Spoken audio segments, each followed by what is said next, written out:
What seems like a warm neighborhood is actually a place full of creepy secrets. Everyone else may seem normal, but then there's the haunted house of Nevercracker.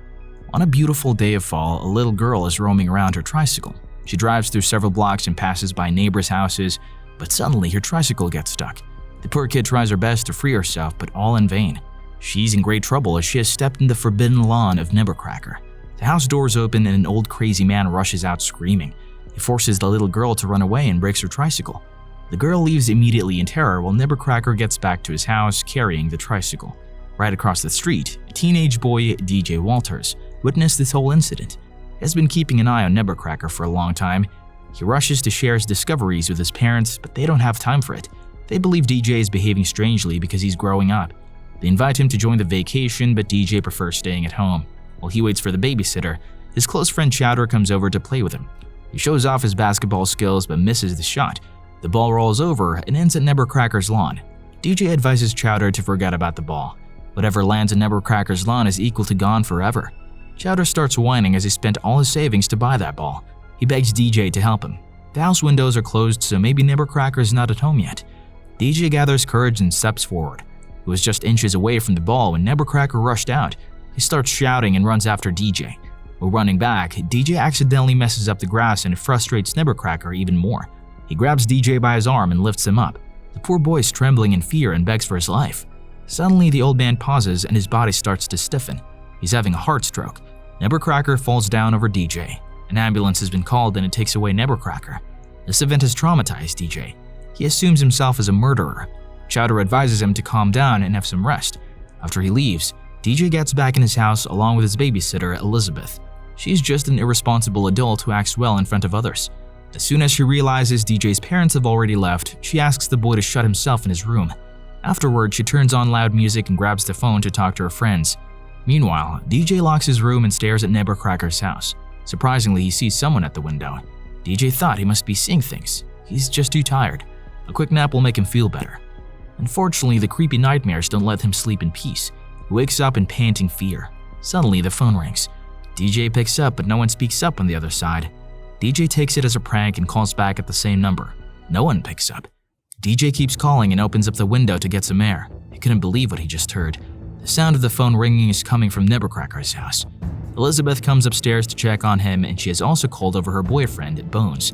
DJ tells them about the phone call, but they don't take it seriously. Instead, they make fun of him and also tear up his plushie.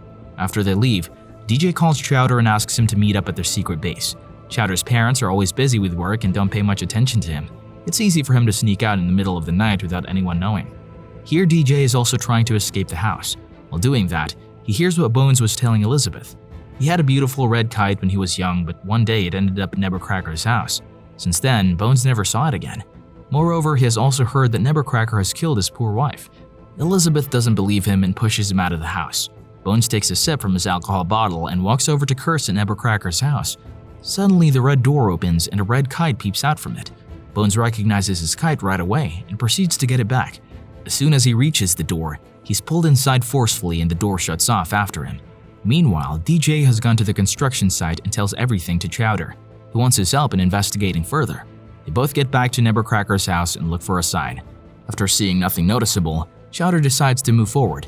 He reaches the door and rings the bell. He didn't expect the door to open right away. The house moves by itself and turns into a huge wooden monster with a carpet tongue. It tries to eat DJ and Chowder, but they manage to run away in time.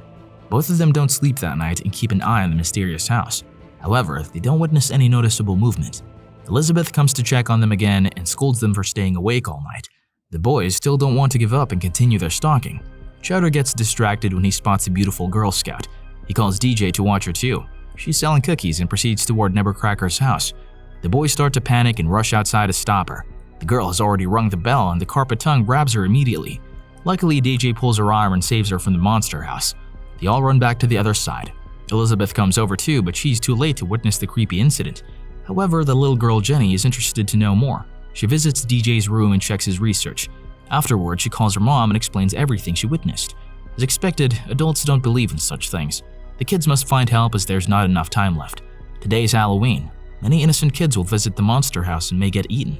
Jenny believes this is a serious matter and they must inform the authorities. She calls the police and they arrive soon. The officer greets the children and asks about the problem. Jenny explains everything to them, but they don't seem to believe it either. DJ is ready to push limits to prove himself. He steps on the Nebercracker's lawn and starts ruining it. Chowder also tries to trigger the house by throwing stones. The monster inside is not that dumb. It does nothing when adults are around. The police laugh off the matter and warn the children to stay away from their neighbor's property. Their first plan has failed miserably. Now it's time for the second option. They must ask someone who specializes in this field. That's Skull. He is a famous gamer who has completed numerous video games in one sitting. He loves horror and monsters, so he must have some useful information. DJ and his friends ask for Skull's advice on this matter. The gamer gets really fascinated by the story. He calls the house haunted. Human souls can possess lifeless objects. Nebercracker has possessed the house and his soul flows around the bricks. The only way to remove the curse is by striking at the heart. The kids get back home and draw a rough sketch of the Nebercracker's house. Since he died, the smoke has been coming out of the chimney. The heart of the soul must be located in the fireplace. They have to wisely plan a way to enter the house and destroy the fireplace. DJ suggests using a dummy to distract the house, and sneaking in and leaving it before they die. They use the vacuum cleaner to construct a moving dummy and grab their water guns to put off the fire. They hide inside the dustbins and start executing their plan. Chowder brings out the dummy and switches it on. Jenny hits the doorbell with a stone and wakes up at the monster. The door opens and the tongue comes to grab the dummy. Everything was going as planned, but then a police mobile appeared out of nowhere. The officers spot the kids and accuse them of causing trouble. They put the kids in the car and decide to keep them at the police station till their parents arrive. They were about to drive away when the officers heard a strange growling sound. It sounds like a monster waking up from its deep sleep. The officers decide to check out the source. They proceed to examine the house. Something feels like it's moving under the ground and inside the trees. The officer aims at it, but the tree snatches away the gun and picks him up. The house is woken up. It takes its monstrous shape and attacks the officers. It eats them up in no time. DJ and his friends are still stuck inside the car.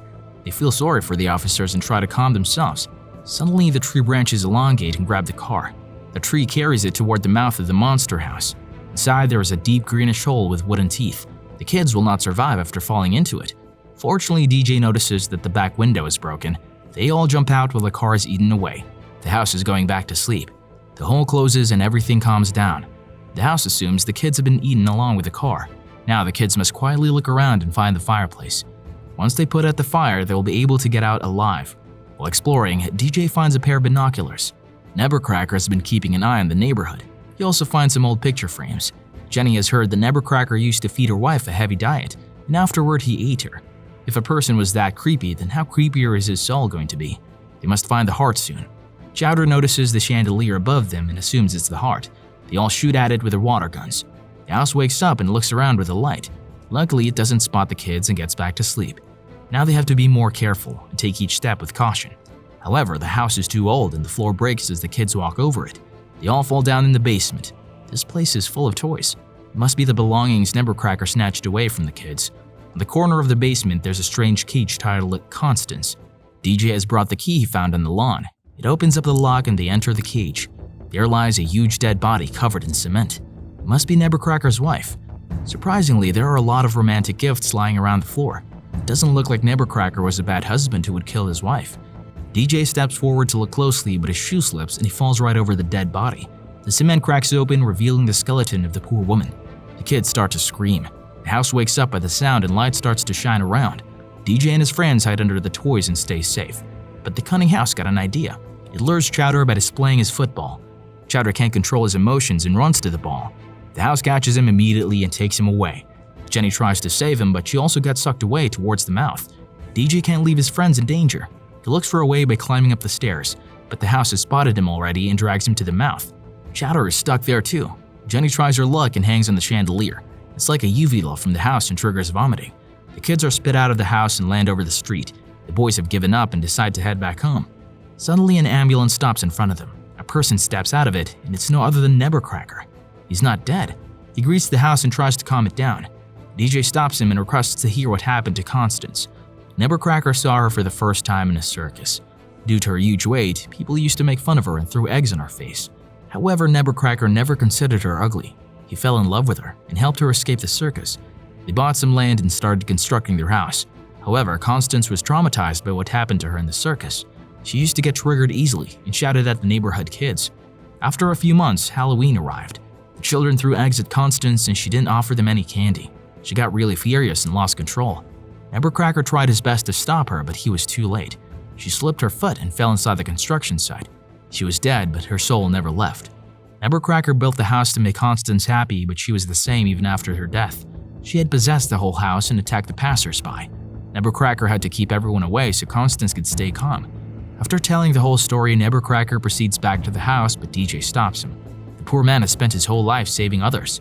It's time to let go of his wife. Nebbercracker agrees, but this makes Constance's soul really angry. The house stands up from the ground along with the trees. Nebbercracker and the kids start to run away. The house keeps following them on the streets. Nebbercracker advises the kids to leave without him. Constance won't harm her husband anyway. DJ and the other kids run to hide in the construction site. Nebbercracker talks to Constance softly and tries to convince her of giving up. She must go to her real destination. Nebbercracker takes out the dynamite and proceeds to light it, but Constance doesn't like the idea. She gets more furious. The kids come back on the escalator and push the house away from Nebbercracker. The poor old man hands over the dynamite to DJ and asks him to finish off this task. DJ is scared, but he still tries to burn the house. The monster is not easy to handle and it throws DJ and Jenny into the deep pit. They can't give up yet. DJ instructs Chowder to drag the house under the crane. While he's doing that, DJ and Jenny climb up the crane. DJ is afraid of heights, but Jenny kisses him and cheers him up. He forgets all his fears and crawls over the crane. He hangs down the hook and Jenny hands him the dynamite. DJ swings to reach the house chimney and throw the dynamite right in it. The house blasts into thousands of pieces. As the smoke sets out, the kids witness the overwhelming scene of Nebbercracker saying goodbye to his wife. He's still happy as they both are finally free after 4 to 5 years. The night hasn't ended yet, and there's still time to celebrate Halloween. Nebbercracker distributes all of his basement toys to the neighborhood kids. It's been a busy day for DJ and Chowder, but nothing can stop them from enjoying Halloween. Usually, the truth might be different from the rumors you hear. Don't just believe in what you see. Life has stored a lot for those who explore. Subscribe for more videos like this, turn on the notification, and leave a like and comment. Thank you.